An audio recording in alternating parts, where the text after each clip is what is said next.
What's happening, everybody, and welcome back to a brand new episode of Dune Awakening. That's right, we're back. We're checking out this brand new game that's coming. It's just around the corner. Everyone's getting excited.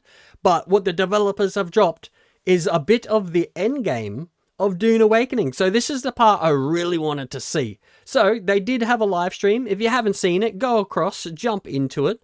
They showed us a lot of the end game and what there is and what it's all about. So some of the things. Number one, they have this area called the Deep Desert. Now, this Deep Desert area it's made up of 81 tiles, and each one of these squares that you're seeing is one tile. Each week, it changes. So it'll change to like a different looking tile. You have different things to collect, different areas where the spices.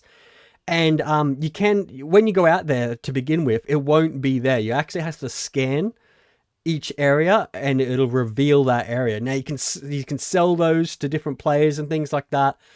So, you know, it's like a navigation system, which seemed pretty cool. They also do have, like, you're allowed to build and everything out here. It's a PvP zone, so apparently they've made it cheaper to build in this area because it'll get wiped every single week. Now you can make all sorts of things like this transport copter right here. However, with this transport copter, it does seem like it can do some pretty mad stuff. But one thing I did notice is when they came up to it and they went inside of it, there was no interior. So it wasn't like some of the other games where you can actually go inside and have a look at it and like, oh, this is mad, little cupboard, you know, like it didn't seem to have that. It was just press E, enter, and then, you know, away you went. However, what they did have was you can apparently pick up any one of the vehicles, basically. I think all the vehicles. But you can even go pick up enemy vehicles. So if you've got an enemy vehicle that's like collecting spice or something, you can go steal their vehicle, which is pretty cool. However, they did say that you can have people inside of it while flying. So if you do that, you're probably going to be picking up the enemy people inside and taking them back. Maybe a way that you can like trap people, I'm not too sure. But it did seem pretty mad. So this area is like the main area of the end game is the Deep Desert.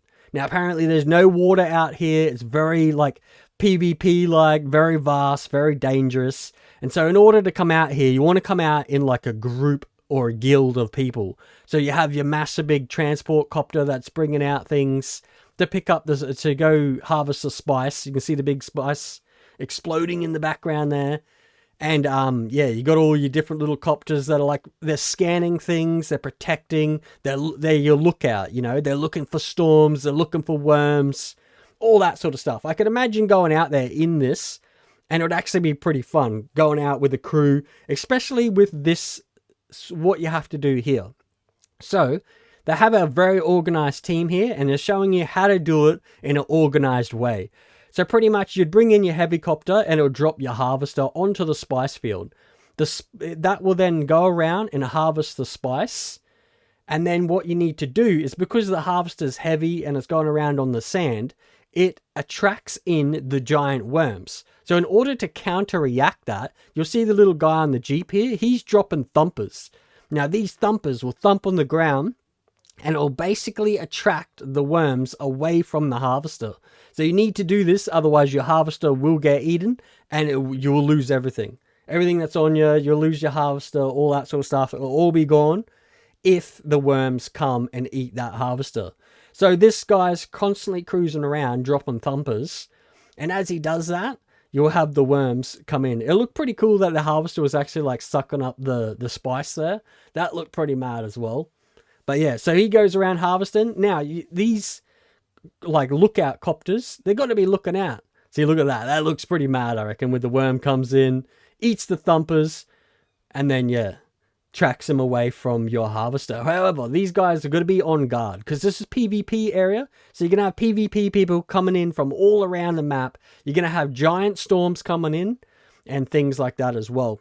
Now, when you have this spice, it allows you to have, like when you go sell it and things like that, it allows you to have more like diplomatic sort of things on the map. So when you actually line it up and you get yourself enough of that diplomatic, then basically you can control the area and the entire map has to go by your rules. But there's a few things I noticed. Number one was this.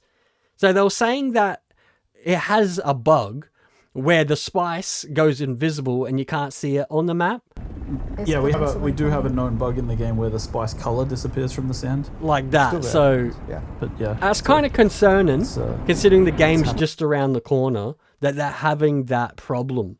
There was a few other things I noticed that were a bit contradictory, like with what they were talking about. Like things like this thing here. So basically what they were saying was two totally different things. So you got this lad here, which says this. So I know we've seen some comments from people that are like, well, you have to go into the deep desert to get like the highest type of gear and such. That is not true. Yes, you have to go to that place in order to get those things. You need to go there to get those things. The deep desert, which we just explained, is a place where tier 6 gear is, like items and materials for crafting those things. So as you can see, the two different developers said two totally different things. The one on the right was like, no, you don't need to go there. The one in the middle is like, yeah, you have to go there. He said that later on in questioning, which was kind of a bit strange. Another thing I noticed, when you look at this worm and you look at the models and everything, it looks kind of dated. Like the graphics, I don't know. I don't know if it's there for today's like graphics. Like you look at the worm, this is the Spice Wars game from back in the day. It's a RTS style game and it looked better there. But there was a few things I noticed with this. Number one, the scanning of the map they have from the RTS game, the worm eating stuff, the whole, you know, politics and things like that. A lot of it just seemed like their RTS game, and then basically all they done was made a 3D version of it, which isn't a bad thing. But yeah, when you look at some of the graphics, at first you're like, oh, it looks mad. But then when you have a closer look at it, you think, I don't know, like, does it? They're very plain models. You know, the map looks very plain as well. Like, you know, it does look very RTS, really, when you look at it. Some of it looks very RTS. So it is kind of concerning on whether this game is going to live up to the hype that it has. We're going to be playing it on the channel, no matter what, either way. And yeah, so hopefully you all enjoyed this. Smash the like button, consider hitting the subscribe, and as always, I'll see you in the next episode. See you later.